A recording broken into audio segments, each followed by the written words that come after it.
Terima kasih telah mengklik video ini. Di episode sebelumnya kita sudah membahas kisah tentang tokoh Alkitab yaitu perempuan yang luar biasa.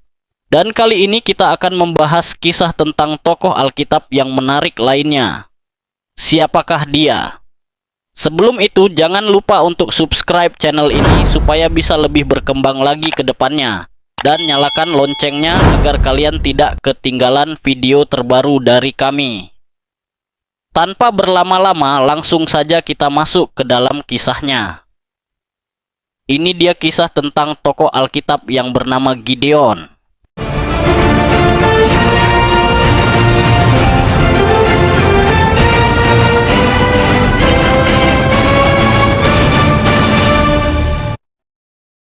Hari ini kita akan belajar dari kisah seorang tokoh Alkitab yang luar biasa, yaitu Gideon. Ia bukanlah seorang raja, bukan juga seorang prajurit besar sejak awal. Justru Gideon adalah orang biasa, bahkan penuh ketakutan. Namun, di tangan Tuhan, ia dipakai menjadi pahlawan besar yang membawa kemenangan bagi bangsa Israel. Bagaimana ceritanya? Mari kita simak bersama-sama. 1. Kondisi bangsa Israel. Pada saat itu, bangsa Israel sedang berada dalam masa kegelapan rohani. Mereka melupakan Tuhan yang sudah membebaskan mereka dari Mesir, lalu berbalik menyembah berhala-berhala bangsa lain, terutama Baal. Karena ketidaktaatan itu, Tuhan menyerahkan Israel ke tangan bangsa Midian selama 7 tahun. Midian sangat kejam. Mereka datang bersama-sama seperti kawanan belalang, membawa ternak dan kemah dalam jumlah besar. Mereka merampas semua hasil panen dan menghancurkan tanah Israel. Akibatnya, orang Israel hidup dalam ketakutan, bersembunyi di gua-gua dan bukit-bukit. Alkitab mencatat penderitaan mereka sangat berat.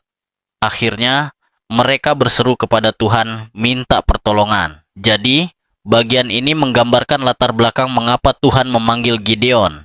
Bangsa itu sedang hancur, dan mereka membutuhkan pemimpin yang Tuhan pilih untuk memerdekakan mereka. 2. Panggilan Gideon. Ketika Israel sedang terjepit, Tuhan memanggil seorang yang tak terduga, Gideon. Dalam Hakim-Hakim 6, kita baca bahwa Gideon sedang mengirik gandum di tempat tersembunyi, bukan di tempat terbuka seperti biasanya. Ia melakukannya karena takut orang Midian datang merampas hasil panen. Dari sini kita bisa melihat, Gideon sebenarnya orang yang penuh ketakutan dan tidak percaya diri. Lalu, malaikat Tuhan datang dan menyapanya, Tuhan menyertai engkau, hai pahlawan yang gagah berani.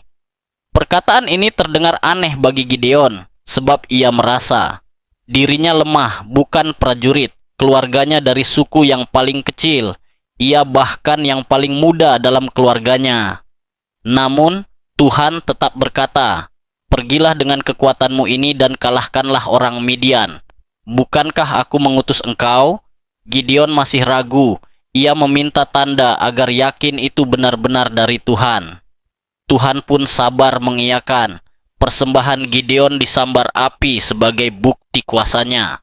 Makna rohani, Tuhan tidak melihat keterbatasan manusia, melainkan potensi yang ia bisa pakai. Gideon melihat dirinya kecil, tapi Tuhan melihatnya sebagai pahlawan. Panggilan Tuhan seringkali datang bukan kepada orang yang paling kuat atau paling hebat, tapi kepada mereka yang mau taat. Bagian ini adalah titik awal perjalanan Gideon, dari seorang penakut menjadi alat Tuhan yang luar biasa. 3. Gideon membersihkan berhala. Setelah Gideon dipanggil, langkah pertama yang Tuhan perintahkan bukan langsung berperang, melainkan membersihkan berhala. Tuhan menyuruh Gideon untuk merobohkan mezbah Baal yang ada di rumah ayahnya, menebang tiang berhala Asyera di sampingnya, lalu membangun mezbah bagi Tuhan dan mempersembahkan korban di atasnya. Namun, Gideon takut pada keluarganya dan orang-orang sebangsanya. Karena itu ia melakukannya pada malam hari bersama 10 orang hambanya. Keesokan harinya, orang-orang Israel marah besar saat tahu mezbah Baal sudah diruntuhkan. Mereka ingin membunuh Gideon. Tetapi ayahnya Yoas berkata, "Apakah kamu mau membela Baal? Biarkanlah dia berjuang untuk dirinya sendiri jika memang dia Allah." Sejak saat itu, Gideon mendapat julukan Yerubbaal yang artinya biarlah Baal berjuang melawan dia. Makna rohani bagian ini adalah, sebelum Tuhan pakai Gideon untuk membebaskan bangsa Israel, ia terlebih dahulu membersihkan rumahnya dari penyembahan berhala. Kemenangan besar tidak mungkin terjadi jika hati bangsa Israel masih bercabang. Gideon belajar bahwa ketaatan kepada Tuhan harus dimulai dari lingkungan terdekat, bahkan meskipun itu berisiko. Dari bagian ini kita belajar, jika kita ingin dipakai Tuhan, kita harus berani melepaskan hal-hal yang mengikat kita, meskipun itu sulit atau menimbulkan konflik. Gideon memimpin pasukan. Setelah berani menyingkirkan berhala, Gideon dipakai Tuhan untuk memimpin Israel melawan bangsa Midian. Diceritakan bahwa bangsa Midian datang dengan pasukan yang sangat besar, jumlahnya seperti belalang, tak terhitung banyaknya. Mereka memenuhi lembah, siap menghancurkan Israel. Gideon mengumpulkan 32.000 orang Israel untuk berperang. Tetapi Tuhan berkata, "Terlalu banyak orang. Jika kamu menang dengan jumlah ini, orang Israel akan bermegah dan berkata, 'Tangan kami sendirilah yang menyelamatkan kami.'" Lalu Tuhan menyuruh Gideon menguji pasukan. Tes pertama, siapa yang takut boleh pulang. 22.000 orang pulang, hanya tersisa 10.000. Tes kedua, cara minum di sungai. Yang menunduk dan menjilat air seperti anjing dipisahkan. Yang mengambil air dengan tangan dan tetap waspada dipilih. Hanya 300 orang yang lolos. Dengan cara inilah, Tuhan memastikan bahwa kemenangan nanti bukan karena kekuatan manusia, tetapi karena kuasanya. Makna rohani dari bagian ini adalah, Tuhan seringkali memangkas jumlah atau kekuatan kita, supaya kita tidak bersandar pada diri sendiri.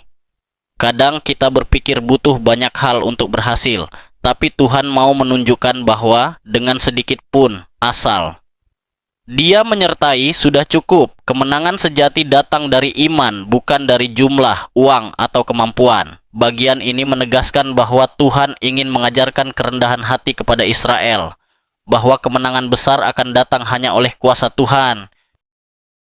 Kelima, kemenangan Gideon. Dengan hanya 300 orang, Gideon melawan pasukan Midian yang jumlahnya tak terhitung. Tapi strategi yang dipakai bukan perang biasa. Tuhan memberikan cara yang unik. Gideon membagi 300 orang itu ke dalam 3 kelompok, masing-masing dibekali sangkakala, trompet tanduk domba, kendi kosong, obor yang disembunyikan di dalam kendi. Pada tengah malam, saat musuh sedang tertidur, Gideon dan pasukannya maju diam-diam. Tiba-tiba mereka meniup sangkakala, memecahkan kendi, sehingga obor menyala terang dan berseru, "Pedang Tuhan dan pedang Gideon." Pasukan Midian panik luar biasa. Mereka mengira diserang tentara besar. Dalam kekacauan itu, mereka saling menyerang satu sama lain dan melarikan diri. Dengan demikian, Israel meraih kemenangan besar tanpa harus berperang dengan pedang. Semua terjadi karena rencana dan kuasa Tuhan. Makna rohani dari bagian ini adalah, Tuhan sering bekerja dengan cara yang tidak masuk akal bagi manusia. Justru dalam kelemahan, kuasanya nyata. Kemenangan Gideon bukan karena strategi militer yang hebat, melainkan karena ketaatan pada instruksi Tuhan. Dari sini kita belajar, ketika Tuhan memimpin, bahkan hal sederhana bisa membawa kemenangan besar. Jadi, Gideon yang semula penakut, melalui iman dan ketaatan, dipakai Tuhan untuk menjadi pahlawan besar bagi Israel. Gideon menunjukkan bahwa kemenangan sejati datang dari Tuhan. Ia hanyalah orang biasa, penuh kelemahan, tetapi taat pada panggilan Tuhan. Pesan dari kisah ini adalah, jangan remehkan diri sendiri, sebab Tuhan bisa memakai siapa saja. Kekuatan sejati bukan pada jumlah, kedudukan, atau kemampuan, melainkan pada penyertaan Tuhan. Dari kisah Gideon, kita belajar bahwa Allah sanggup mengubah orang yang takut menjadi pahlawan iman. Pertanyaannya, Apakah kita mau dipakai Tuhan meskipun kita merasa tidak mampu? Ingatlah, bersama Tuhan kita lebih dari pemenang. Bagaimana menurut kalian kisah tentang tokoh Gideon ini? Komen di bawah untuk memberikan pendapat kalian tentang kisah ini.